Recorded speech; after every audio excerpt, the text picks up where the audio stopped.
नमस्ते प्रणाम। मैं हूँ निशा मौर्य। अपने यूट्यूब फेसबुक पर एक मंडप गीत गाने जा रहे हो, कैसे लगे कमेंट करके जरूर बताना, लाइक करना, सब्सक्राइब करना। फैशन सजा के जीजा, फैशन सजा के जीजाया बाट हो कि जीजाया बाट हो। जब से बनी गला दुल्हा न चिन्हात बाट हो कि जब से बनी गला दुल्हा न चिन्हात बाट हो। लागताटे तुहर हो खास पहचान बा, लागताटे तुहर हो खास पहचान बा। तोहरे ऊपर सारी सड़ुआइन मेहरबान बा।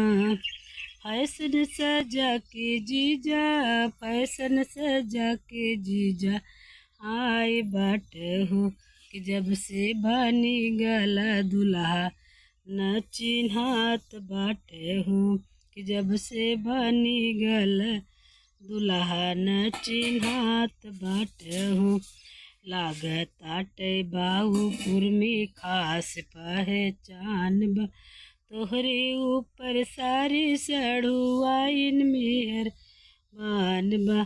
जीजा कहला पे दीदी, जीजा कहला पे न मुस्कुरात बाट हूँ। जीजा कहला पे दीदी, जीजा कहला पे न मुस्कुरात बाट हो। जब से बनी गला दुल्हा न चिन्हात बाट हो कि जब से बनी गला दुल्हा न चिन्हात बाट हो।